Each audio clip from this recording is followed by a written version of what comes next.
Good afternoon and welcome to Joy News today. Coming up, posturing of Otumfuo suggests he is putting himself above the law.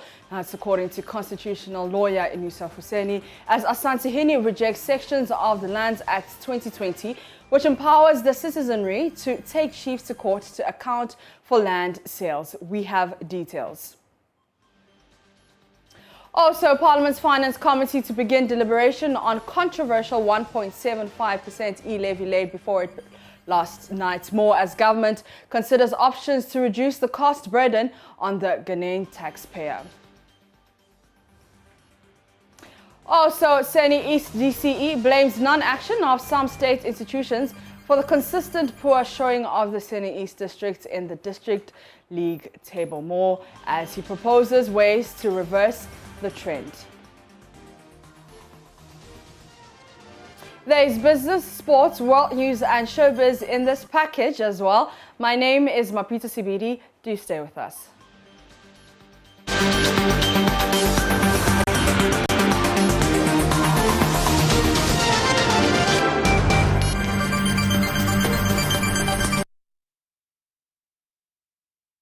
In our first story, the Asantehene Otumfuo Osei Tutu II has rejected a section of the Lands Act 2020 that empowers the citizenry to take chiefs to court to account for land sales. The act puts the traditional authority in a fiduciary role over lands and empowers subjects to demand accountability over the use of proceeds from land sale. But the Asantehene, at a meeting between the Ashanti Region House of Chiefs and the Ministry of Lands and Natural Resources, stated areas under his leadership are exempt in that application of the act. Nanayao Jima has more in the following report. The Minister for Lands and Natural Resources, Samuel Ebujinapo, led a team from the ministry to explain the new Lands Act to the Asantehene Traditional Council. This was at the request of the council. One of the principal issues that came up was the power the new act gives to subjects over the sale of lands. Samuel Ebujinapo explains. To say Nananom and as tools stand to possess a fiduciary duty. Fiduciary duty in anything. The chiefs are caretakers of the lands. They hold it in trust, so their subjects can demand accountability even in court. Subject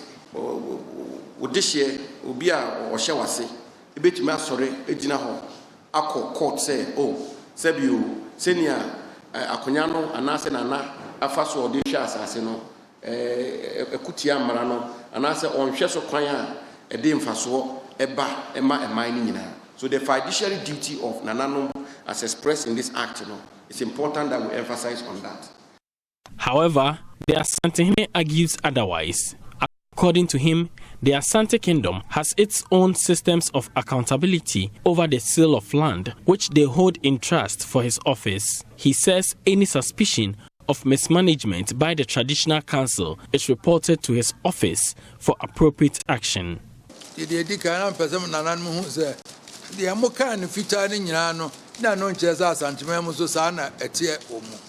Not all that is printed here is applicable to my jurisdiction. I put chiefs and fetish in charge of the lands.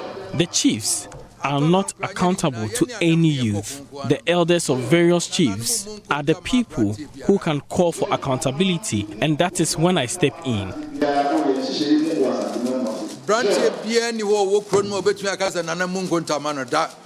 There is accountability in the kingdom, but not to any individual. The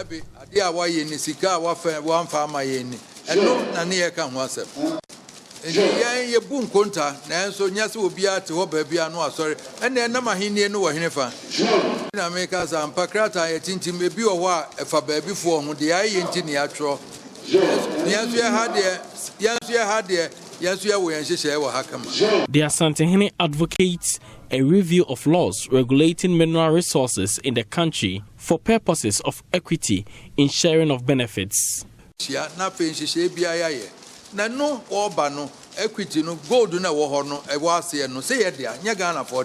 Whoever comes to mine in this country must be checked. There is no mechanism to check gold mined from any jurisdiction. This is something we must pay attention to. Ne galamse na better na galamse netwa yemfa concession wo hene no nsa bi na yenhu se company ebetue bekwai man so wo equity say ne wo mu ene one ne nkrofo be sojafo abɔ ba galamse ntimi ma hoda. For Joy News, Nana Yaochima, Kumasi. While constitutional lawyer Inisa Husseini says the posturing of the Asantehene suggests that he is putting himself above the law, and he joins us on the phone with more. Good afternoon, sir, and many thanks for your time. Yeah, good afternoon, and how are you? I'm okay, thank you. Now, you've heard the Otumfo, and you said he's putting himself above the law with his posturing. Can you kindly explain this? Well, what the minister was trying to convey to the chiefs of the Ashanti region was the provisions of the law captured in Chapter 2, Part 1 of the Land Act 2000. And that clearly deals with customary land management. Subjects up those provisions to Clause 8 of Article 36 of the Constitution, and then provides for the procedure for challenging or calling the customary land management owners, that is the chiefs, the tendanes, the clan heads, the family heads, to account. Now, you see, what the law seeks to do in its entirety is to bring about a sustainable land management and administration policies in this country. And so, people, and especially chiefs who are fiduciaries, I mean, they are not owners. They're not owners of the land. Yeah. The land is owned by the people. Asantehene must understand that when they were fighting the Ashanti war, it was not only his ancestors who fought the war. All Ashantis fought the war. At best, his ancestors provided leadership. And as leaders, as a leader, they put him in a fiduciary relationship because people who were not royals lost blood to be able to acquire land. Yeah. Hunters who ventured on exploration were able to reduce the land. And because they were subject of the Ashanti Kingdom, that land became Ashanti Kingdom because they were subject of the Ashanti Kingdom. This is how land was acquired. And they put leaders in charge. And like I said, I mean, if you look at Part 2, Section 13 of the Lands Act, the head of family accountability law applies to customary land management. But you see, because we want certainty, predictability, the preservation of the dignity and sanctity of traditional authorities, the law provides that one must exhaust local remedies before going to court. So Asantehene says, yes, for me, in my kingdom, we have procedures to deal with that. The law contemplates that. But that doesn't mean that a person dissatisfied with the way that the Ashanti Kingdom has gone about rendering accountability on land management is stopped from going to court. If you are a subject, you can still take the Ashanti Kingdom to court. All right, and I think that Asantehene must know that. I mean, he's there. I mean, he has lawyers advising him. Yeah. They should read Section 13(6) of the law. Now, Mr. Husseini, what then becomes of the enforcement of the law on land administration? That's the enforcement. So if a person, you know, the level of impunity in customary land management and conversion, in the sense that persons who have been chiefs, who were put in fiduciary relationship to manage customary land, have converted the land to private property. They sell the land or lease out the land, alienate the land, without rendering accounts to anybody. And nobody knows what they do with the money. Nobody. You only see a manifestation of their activities in themselves and their family. When the land is the inalienable right of all subjects of the traditional area. All right. Now, he said this before the minister, but not much came out in terms of pushing the state's interests. Could this in any way maybe like send signals to other chiefs? No, it will apply to all other chiefs. I mean, all other chiefs. I take consolation in the caveat the Asantehene provided, that there is a procedure for going about holding chiefs who have been put in place of the various traditional areas to manage Ashanti land, to render accounts, to do the management in an open, fair, transparent, and non-discriminatory manner. I take that consolation, but I'm also adding that the Asantehene is not above the law. The Ashanti Kingdom is not above the law. Yeah. And that fundamentally the Ashanti Kingdom, the Asantehene, and all the chiefs in the Ashanti region and all over Ghana must know that in the quest to reduce land into possession, it was not only their ancestors who did that. All right. Thank you very much, Mr. Hussaini. That is Inisa Hussaini, who's a constitutional lawyer, who believes that Otumfuo is putting himself above the law with his posturing. Now, to other stories, the Finance Committee will later today begin deliberations on the controversial electronic transaction levy bill, which was laid on the floor of Parliament last night. The bill, among others, imposes a 1.75% charge on all Momo transaction above 100 Ghana cedi threshold. But it has met stiff opposition from some Ghanaians, including civil society organization and the NDC, which is demanding a total scrapping of the levy amidst claims it will impose further hardship on the ordinary Ghanaian. Meanwhile, the Information Minister, Kojo Oppong-Nkrumah, says the government is engaging the telecommunications companies to reduce their charges on electronic transactions. According to him, this reduction is to help the government maintain the 1.75% levy and reduce the impact of the tax on the ordinary Ghanaian. I'll bring you details of that after this break.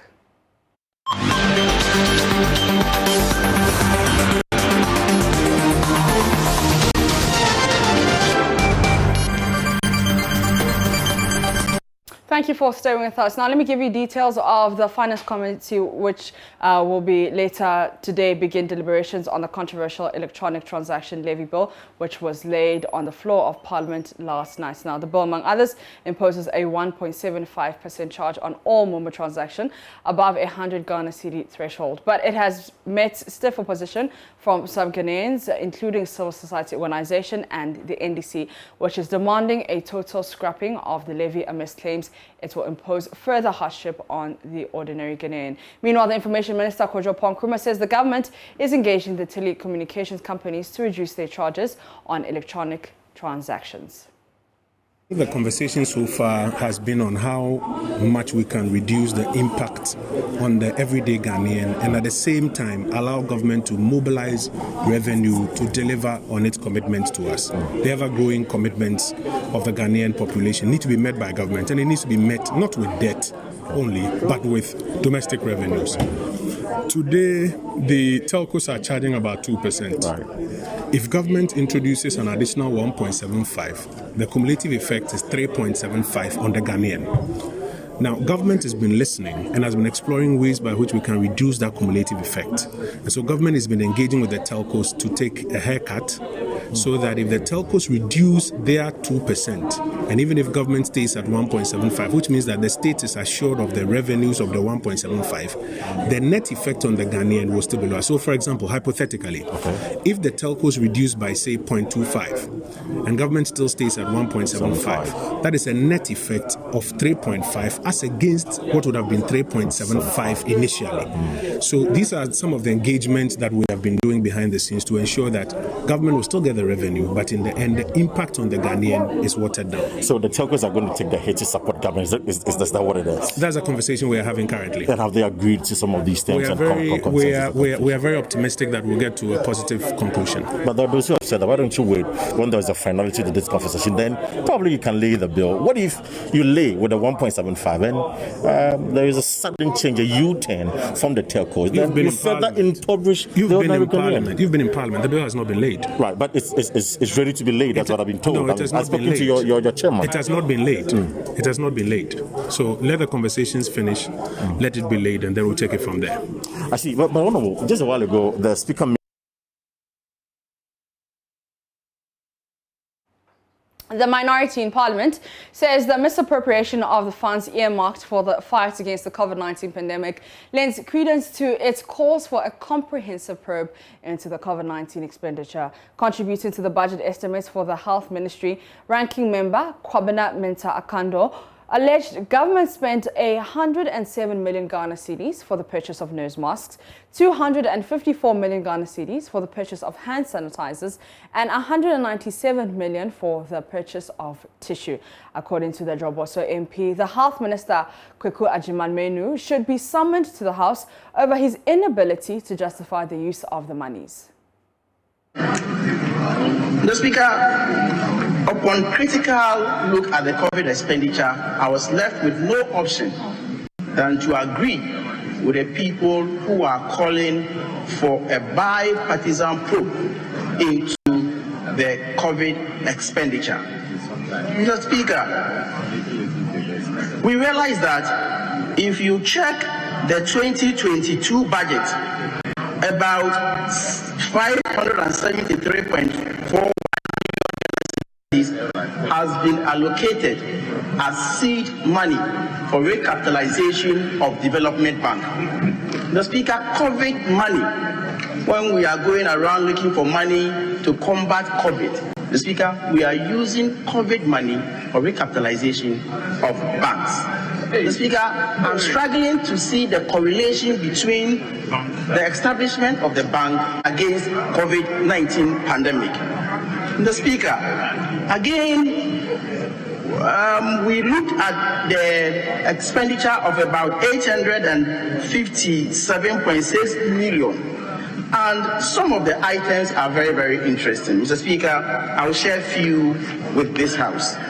The Speaker, we realize that about 107 million Ghana cedis was used to purchase nose mask.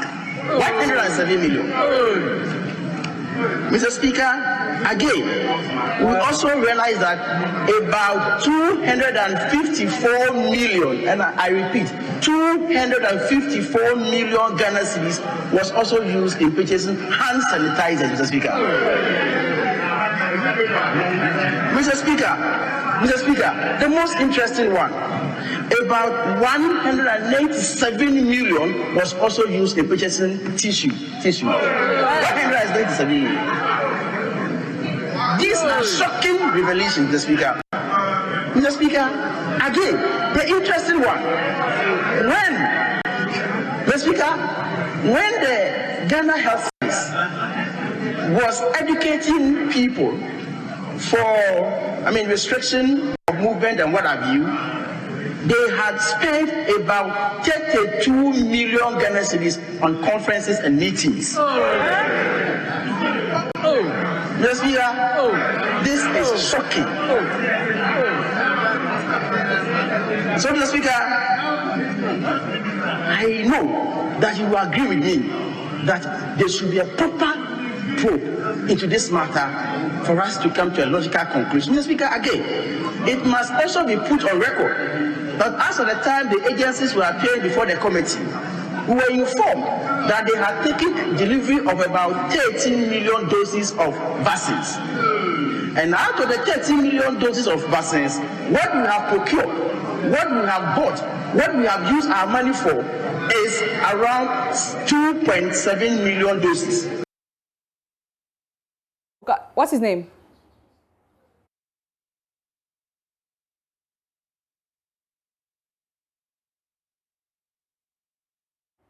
Senate East District Chief Executive Gasombe Jerome Kofi-Jema has blamed the inaction of certain state institutions for the consistent poor showing of his district in the District League table.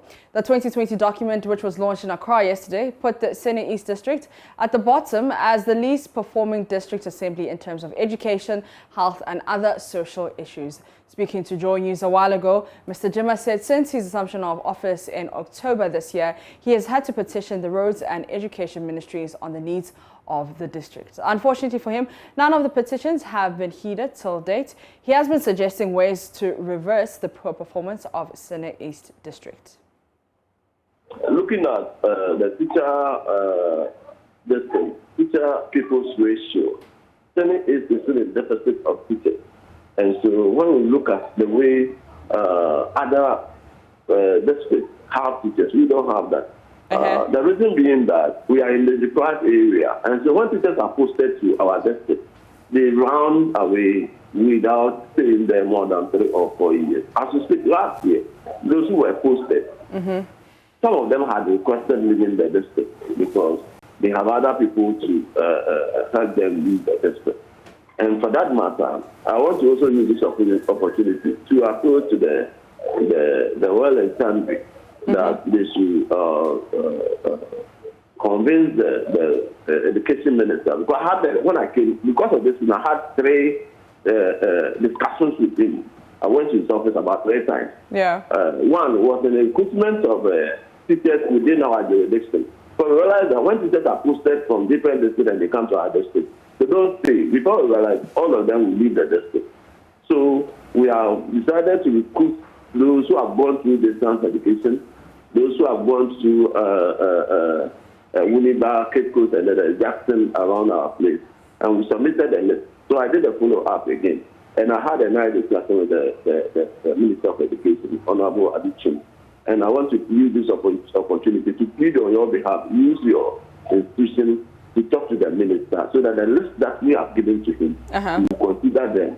And then I think that when the list is considered, it should help the district because we have, when you get to Senate, we are surrounded by the Sene River and then the Akosomo River. So we are in U-shape of the district. So when people come to our district, it's difficult for them to say because you have to always cross the river. Okay. And then our roads are also deplorable. And for that matter, I have sent a request to the Minister of Roads and Transport for them to gravel our feeder roads. Because when so when did you send this request? I sent it as soon as I came to office. Okay. And have you had any response from them? And I did a follow-up last week. Okay. If you ask Deputy Minister, Honorable General, he mentioned it to you. I did a follow-up. And then there was a contractor who was also working on the Pemwase Tojikofe road. And this contractor had left the place since then. He just started some few areas and he left.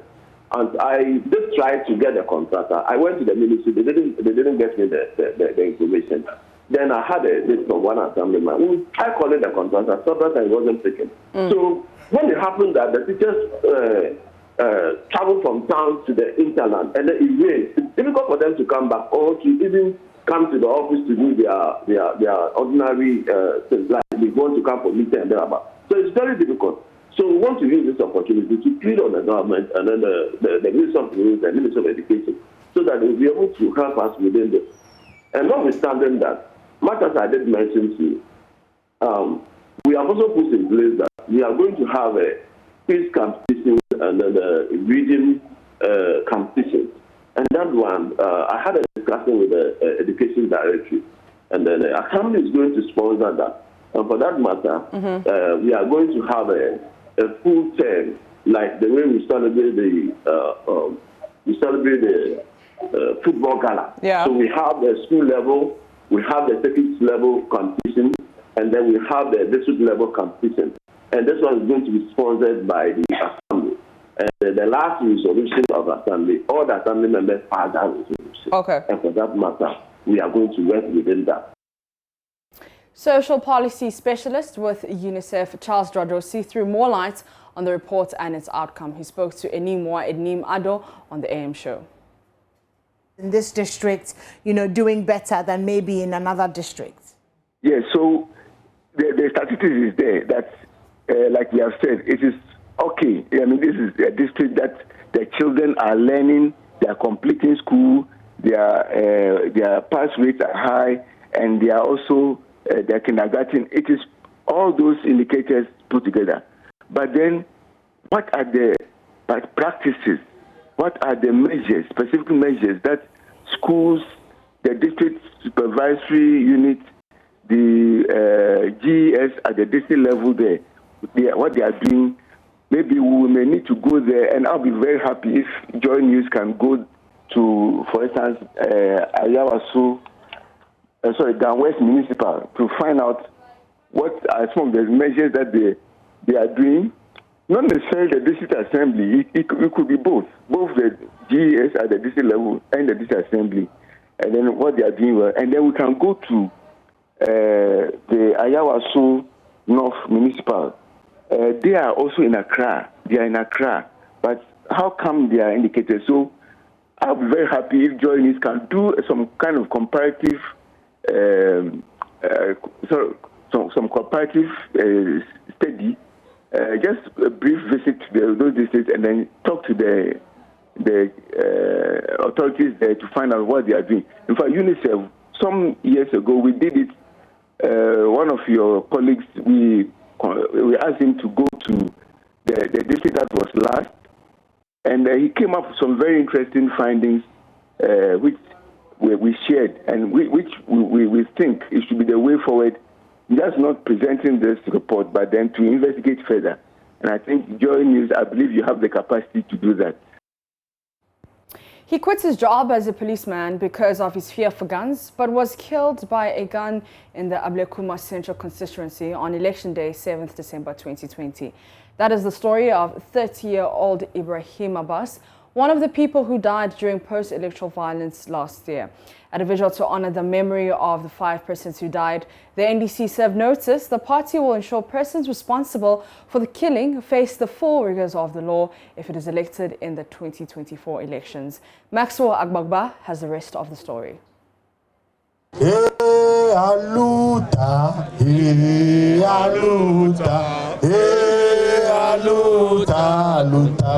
Scores of NDC party supporters gathered very close to the town council park, holding candles to mourn the persons they describe as martyrs of Ghana's democracy. Deputy General Secretary of the NDC, Peter Boamo Tokuno, led the crowd to sing revolutionary songs.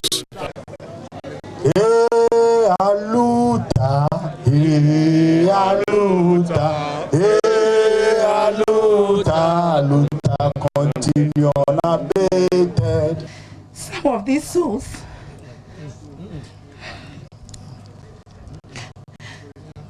Sister of one of the persons killed, Raina to Abbas, crying as she read a speech on behalf of her family. She says the soldier who killed her brother is still a free man.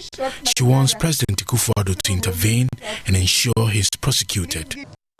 He attended Ebenezer Secondary School, where he studied science and excelled. In the year 2012, he enrolled into the police training school and completed to work for the Ghana Police Service. Later, he quit his job due to phobia of guns. He later worked as a security personnel for Rana Motors. Though we were not happy about his decision to quit, we respected his decision. He got married to a beautiful wife named Hawao.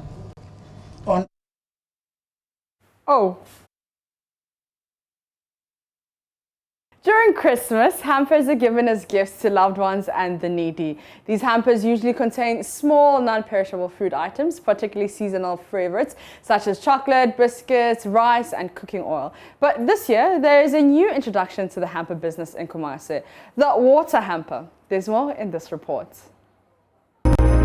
Mame Amateria sells hampers at Edum in Kumasi. Her customers ask for water when they come to buy. With such demand, she decided to make water a part of her special hamper packages this Christmas.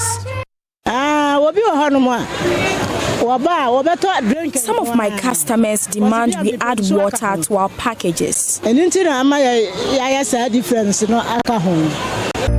third day of Christmas, my true love sent to me. The price ranges from 20 cedis to 80 cedis depending on the size. Mamiama says the water hamper is here to stay. And so different. On the package, the Obudi Begu basket in my rapono, and the Jinan Nebo, a Bama Jinan Nebo. The price vary according to the size of the hampers. Yanakase. A be a 25, a be a 15. On the 4th day of Christmas, my true love sent to me. Would you be happy to receive a hamper full of water as a gift?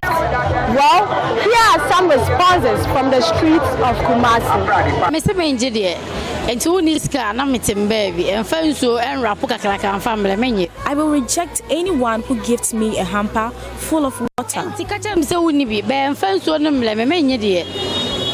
Yeah, I will, because there's a saying that have a look is better than none. So, Asantehene, the award don't say no demand, so why not? I will accept it.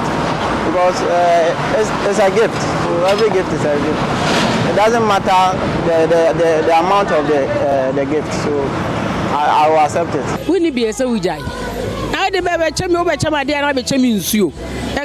Why would you give water as a Christmas gift? Now the background when you move, I mess around return your mom. Hamper, the obvious, but it's hamper, the normal, a woman more beer, one some beer, sudden. Hamper usually contain rice, oil, and others. But it doesn't make sense when you package water as a gift. Sister, I feel so you can say a month for a coconut, money, and one cadia mom for. While others are buying chicken and rice as gifts, why would someone give me water? Baby, or better, so I got your baby. I have to pay. On the 9th day of Christmas, my true love sent to me. Remember, gifts are given freely, and as the popular adage goes, Mia Ewa or Semina or Dema. Reporting for Joy News, Bilkis Mohammed. You're still watching Joy News. Today, I'm going to take a quick break. Dal comes up with business.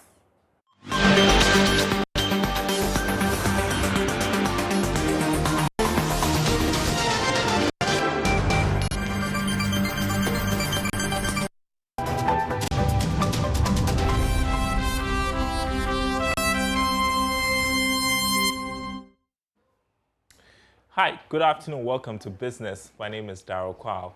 Government will be rolling out an aggressive agenda in 2022, which will make funds available for commercial banks to be able to lend cheaper loans to small and medium enterprises. This will be anchored on the quest to ensure that many Ghanaian businesses benefit from the Africa Continental Free Trade Agreement. At a consultative forum organized by the National Coordination Office of the African Continental Free Trade Area with financial institutions, Deputy Finance Minister Dr. John Kuma said plans regarding the Ghana Cares Obatampa program will take care of challenges faced by SMEs in accessing funds from commercial banks. Government in its trade facilitation and manufacturing advancement drive has successfully liaised with the banking industry, leading to a collective resolution on portfolio shift in favor of SMEs.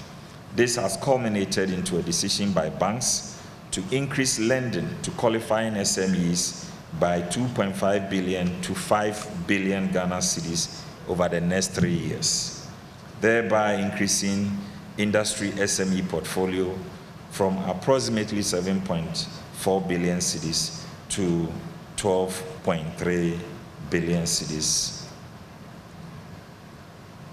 In alignment with government's overall vision and medium-term priorities, accelerated agricultural modernization is a major intervention under the Ghana Cares program, with objective to build existing programs such as planting for food and jobs, rearing for food and jobs, by supporting commercial farming and agro-processing for value addition to ensure rapid competitive food import substitution.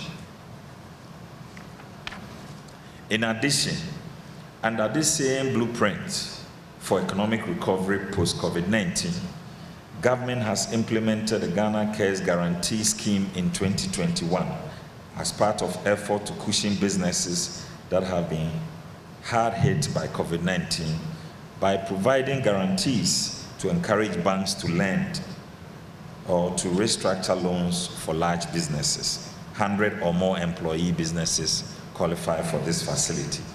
And the scheme complements the Coronavirus Alleviation Program Business Support Scheme, known as the CAPAS, which was launched by government in 2020 to support MSMEs.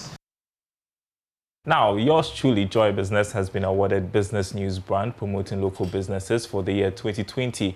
The multimedia group brand was part of the 50 industry players, both individuals and organizations, awarded on the night. Organizers of the awards say winners were selected for their impact and business success, particularly during the height of the COVID-19 pandemic. Prince Apia was there in our report.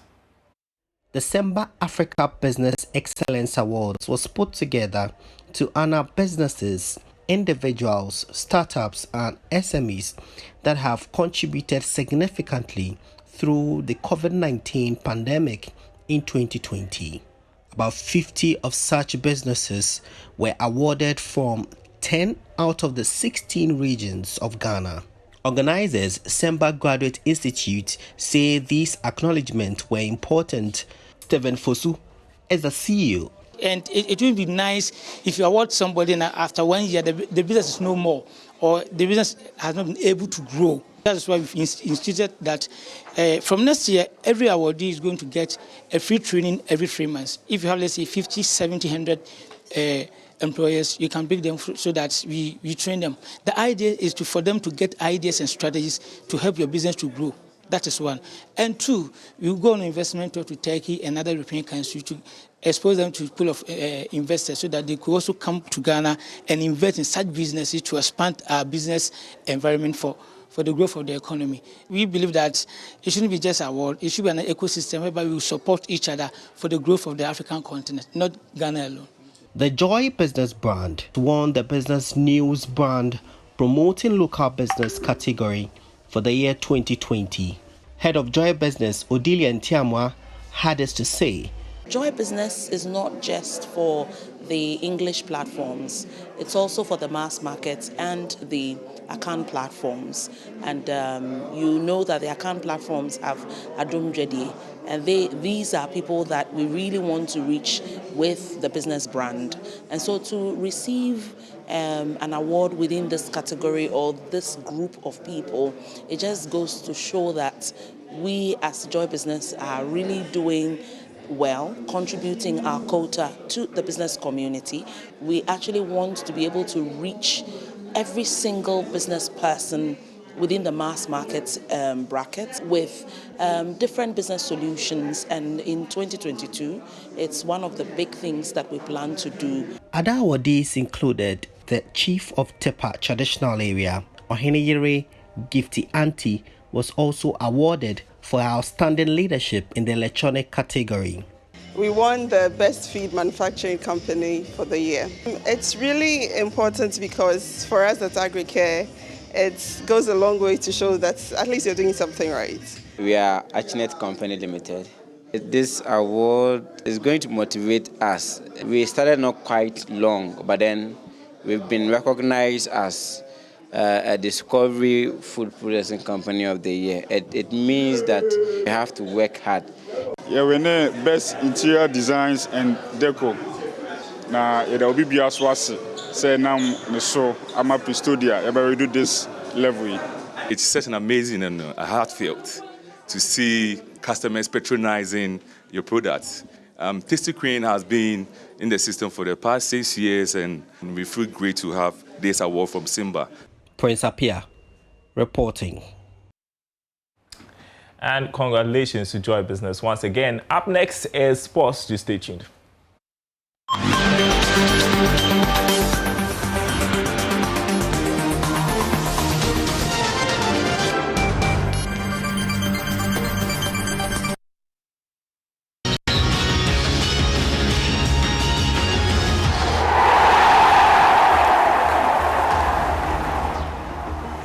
Let's do sports now. On Joy News today with me, Muftau Nabila Abdullahi. The Minister of Youth and Sports, Mustafa Usif, says the organization of the 2023 Africa Games in Accra will leave a lasting memory in the minds of participants in the continent.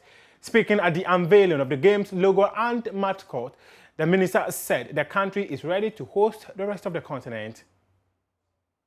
Outdooring of the 13th African Games triplet, as we have chosen to call them, marks an important milestone in the history of sports in Ghana, as it is heralds the organization of the African Games for the first time in Ghana. The ceremony taking place today is a clear message to the entire world that Ghana is ready, willing, and capable of hosting and organizing a benchmarking event which will leave a lasting legacy not only in Ghana, but for the entire African continent. Distinguished invited guests, ladies and gentlemen, the wisdom behind the mascot is that of the eagle symbolizes courage, strength, focus, and immortality. The eagle flies higher than any bird in the world. The height of success that those with eagle mentality can achieve is amazing. Generally, those with eagle mentality are strong, brave, creative, insightful, and visionary. We have taken the posture of the eagle, and success is our only option. The success of the Africa Games will be dependent on investment, and the local organizing committee chairman, Dr. Ofosu Asare, has revealed his team is proposing Games Fund to help raise financial support to organize the Africa Games. According to him, such a move will complement the efforts of government to successfully host the Games. You will agree with me that in the current challenging world, government alone cannot be funding and providing support for the Games. So we are proposing that we create what we term, or what we call, the Games Fund. And the Games Fund will give every Ghanaian individual and corporate bodies the opportunity to contribute to the fund to complement the efforts of government. This is what I'm proposing, and we're hoping that if we are able to do that, we'll have to work out all the nitty-gritties. And let's say if every Ghanaian is putting in one CD at all, then every month we can generate about $30 million cedis. If we consider our brothers and sisters in London or in UK, about 1 million of us are there, of our colleagues are there, or compatriots are there, and if they should also give us £1 every month we can generate about £1 million if you go to the US. So this is something, an idea that we'll be fine-tuning and we'll be coming out with, so that our colleagues, our compatriots, and the corporate bodies can assist in funding the Games. Now, we also intend to undertake regional tour to sensitize every Ghanaian to bring on board, to let them feel that the Games are not only taking place in Accra, but they will want all of them to feel part of the Games. So we'll be touring the regions, and we'll be making sure that we carry everybody along.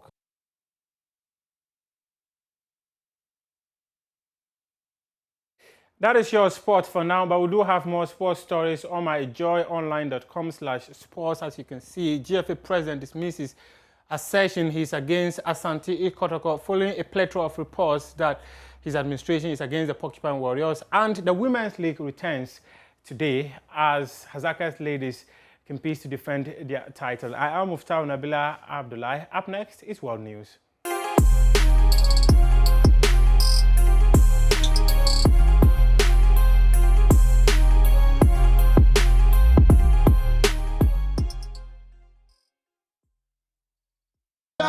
Now, this week, a lot has happened in the entertainment industry, from actor George Quay petitioning the Ministry of Tourism to scrap the new name for Ghana's movie industry, to Shatawale rapper Medical on lessons learned during their jail time.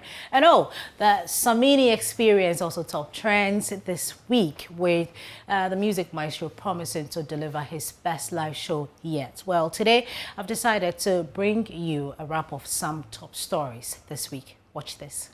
A four-man delegation comprising of George Bosompim, Cosby Binkpi, Ken Fiati, led by George Quay, presented a petition to the Deputy Minister of Tourism, Art and Culture, Honorable Mark Okwekumante, to disregard the name Black Star Film Festival as the new name for the Ghana movie industry. This Black Star film that has been taken is already something that exists in America, Philadelphia, and it has a Black Star Film Festival going with it.